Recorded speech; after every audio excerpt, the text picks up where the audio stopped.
Donc dans l'exercice 33, on s'intéresse aux 300 adhérents d'un club de vacances qui pratiquent des activités de natation, escalade, VTT, et on va les distinguer en filles, garçons. Donc on vous explique que 30% des adhérents sont des filles.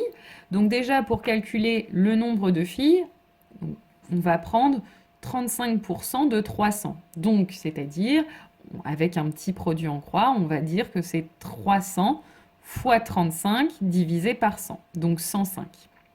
Donc il y a 105 filles au total. Donc on va le placer ici dans notre tableau. Ensuite, il y a 30% des adhérents qui pratiquent le VTT. Donc pareil, on va faire 300 fois 30 sur 100, 90. Donc on va le mettre dans le total de VTT. Ensuite, on nous dit que 10% des adhérents pratiquent l'escalade. Donc pareil, 300 fois 10 sur 100, ça nous donne 30. Et donc, on va le mettre dans le total de l'escalade. Et on vous dit que parmi ceux qui pratiquent l'escalade, il y en a 60% qui sont des garçons. Donc là, on va faire 60% de 30. Donc ça va nous faire 30 fois 60 sur 100, 18. Et donc ce 18, on le place dans les garçons qui font de l'escalade. Et enfin, on vous dit qu'il y a 2 fois plus de garçons que de filles qui pratiquent le VTT. Donc ça veut dire que dans les 90 personnes qui pratiquent le VTT, en fait, vous avez un groupe de filles et puis vous avez 2 fois plus de garçons. Donc vous pouvez vous dire il y a 2 groupes de garçons qui comptent le même nombre de personnes que le groupe de filles. Donc en fait, ça fait finalement 3 groupes, 2 groupes de garçons, un groupe de filles. Et donc, pour faire 90, il faut donc faire des groupes de 30. 30 plus 30 plus 30, ça fait bien 90. Et donc, j'ai 30 filles et 60 garçons, ce qui fait bien 2 fois plus de garçons que de filles. Et puis, pour les cases qui manquent, eh ben, il nous suffit de compléter en se disant que ces 2 cases-là doivent faire 300. Là, il faut mettre ce qui manque pour que ajouter à 18, ça fasse 30, donc 30 moins 18 si on veut. Là, ici, ce sera 300 moins 90 moins 30, donc 180. Et ainsi de suite. Donc là, pareil, 63, c'est 105 moins 30 moins 12. Et puis 117, c'est 195 moins 60 moins 18. Donc voilà comment on peut remplir notre tableau. Ensuite, on vous demande de déterminer la fréquence des filles parmi les adhérents pratiquant le VTT. Donc là, on va s'intéresser seulement à la colonne VTT et on va chercher la fréquence de filles. La fréquence, c'est le nombre de filles, donc 30, sur le nombre total de personnes qui pratiquent le VTT, donc sur 90. Donc c'est 30 sur 90 qu'on peut éventuellement simplifier en 1 tiers. Ensuite, on vous demande, enfin, on vous dit qu'on appelle N l'événement pratiquer la natation, E pratiquer l'escalade, V pratiquer le VTT et F être une fille. On vous demande de calculer la probabilité de V. Donc P de V, c'est la probabilité de pratiquer du VTT. Donc combien de personnes qui pratiquent le VTT? 90 sur un total de 300, donc 90 sur 300, ce qui fait 0,3. Ensuite, on vous demande de calculer la probabilité de E sachant F, c'est-à-dire la probabilité de faire de l'escalade sachant qu'on est une fille. Donc là, on ne va regarder que la première ligne du tableau, puisqu'on sait déjà que la personne choisie est une fille, et on veut calculer la probabilité qu'elle fasse de l'escalade. Donc 12 sur 105.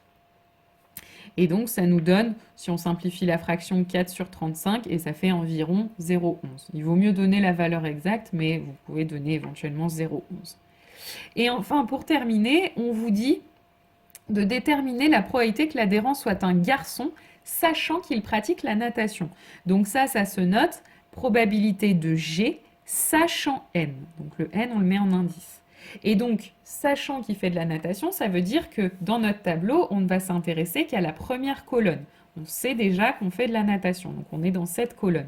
Et on veut la probabilité d'être un garçon. Donc ce sera 117 sur 180. Et ça fait 0,65. Alors, dans le sujet B, on s'intéresse à une association de consommateurs qui a observé 2 types d'obsolescence programmée sur 200 smartphones. Donc, il y en a de 2 types, soit l'obsolescence technique, soit l'obsolescence logicielle. Donc, on vous explique que 3% des smartphones étudiés ont une obsolescence technique. Donc, pour remplir dans notre tableau, on va donc faire 3% de 200. Donc, 200 fois 3 sur 100. Donc, 6. Donc, on va le mettre dans le total de l'obsolescence technique.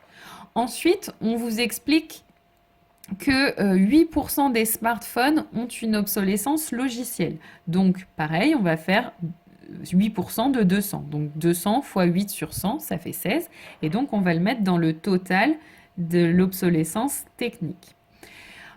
Ensuite, on vous dit qu'il y a 2 smartphones qui sont touchés par les 2 obsolescences. Donc là, on va le mettre dans obsolescence technique et logicielle. Il y en a 2.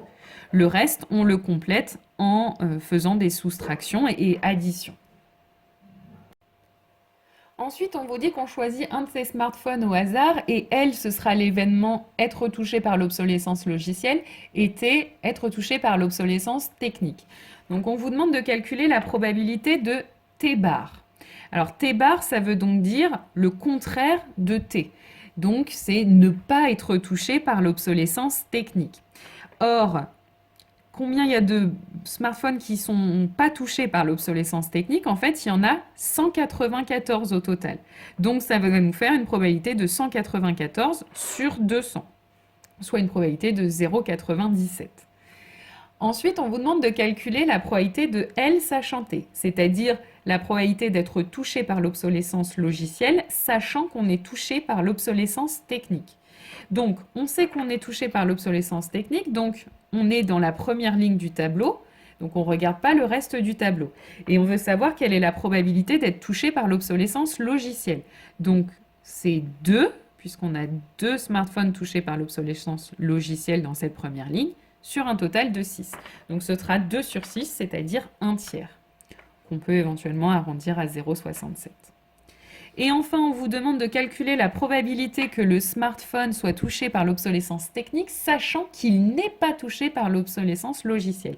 Donc, c'est la probabilité de T, sachant L bar. Donc là, on va aller dans la colonne non touchée par l'obsolescence logicielle. On sait qu'elle n'est pas touchée par l'obsolescence logicielle, donc on va aller dans cette colonne. Et dans cette colonne, on va calculer la probabilité d'être touché par l'obsolescence technique. Donc la probabilité d'être touché par l'obsolescence technique, ce sera 4 sur 184, c'est-à-dire 1 sur 46 quand on simplifie la fraction, qu'on peut éventuellement arrondir à 0,02. Enfin, le sujet C, on vous parle ici de panneaux photovoltaïques qui peuvent avoir des défauts de structure ou des défauts électriques.